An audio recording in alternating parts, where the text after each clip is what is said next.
Today we are talking about states of consciousness. So what is consciousness? This is our awareness of ourselves and our environment. It is that part of you that is aware.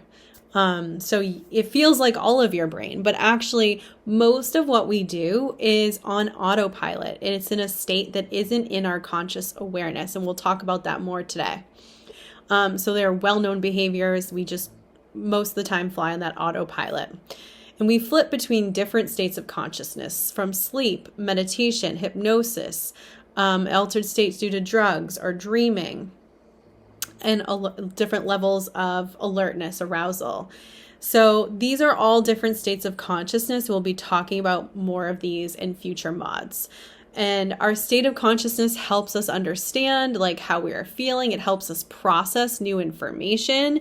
It focuses our attention on things that are important to learn and autopilots those things that we know well. And that's just from an evolutionary psych perspective, it has helped us survive.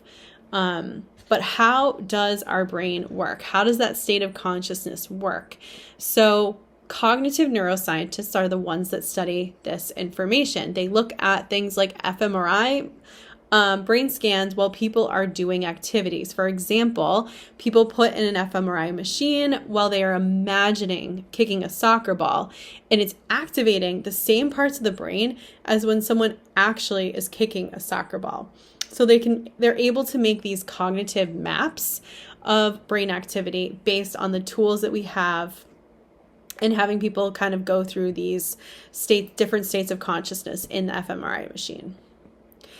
So there are a couple of words that are confusing in this module. So let's start with the first one. For this one, dual processing, dual means two, right? I want you to think of high and low road.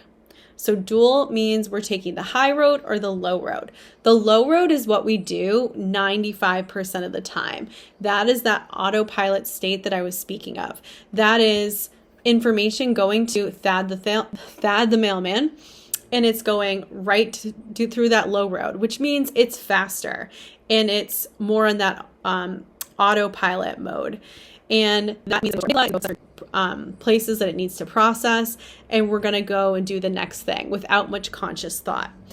Some things, the high road, but the high road is our cerebral cortex. That's where we are going to be doing our more challenging thinking about things, or more challenging complex things where we're integrating our feelings and our thoughts and our planning ahead in our frontal lobe. That is going to be that 5% of the time. So think, how often do you have to kind of problem solve and things like that?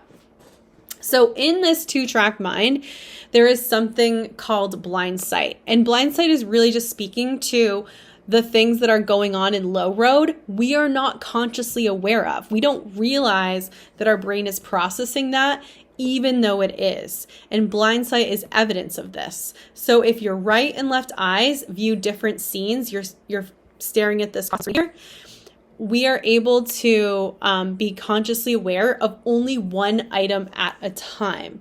Yet you will display some Blindsight awareness that you did see the other.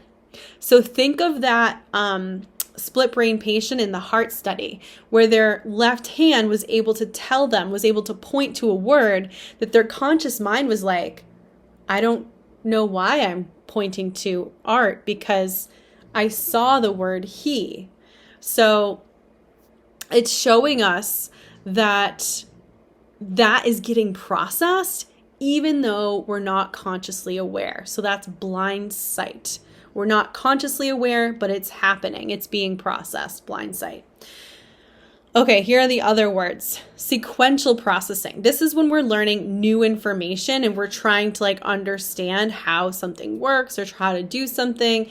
So we're processing one aspect of a stimulus or a problem at a time. The shape of it, okay, the size of it, what color it is, whatever.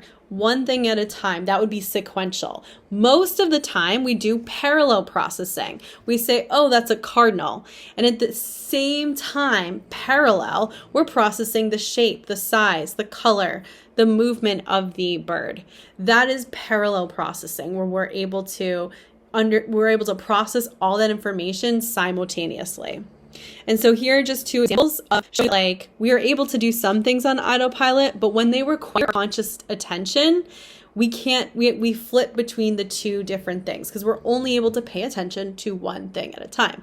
So if you are right-handed, if not, you have to do this reverse. So move your right foot in a smooth counterclockwise circle, and at the same time, write the number 3 repeatedly with your right hand. So do it with left if you're left-handed, but just keep doing that. And you'll notice that it's hard to do both well at the same time because you're consciously flitting between the two tasks. There's another one that you want to try it. Feel free. So takeaways. Remember, cognitive neuroscientists are the ones that study and map this cognitive activity in our brain.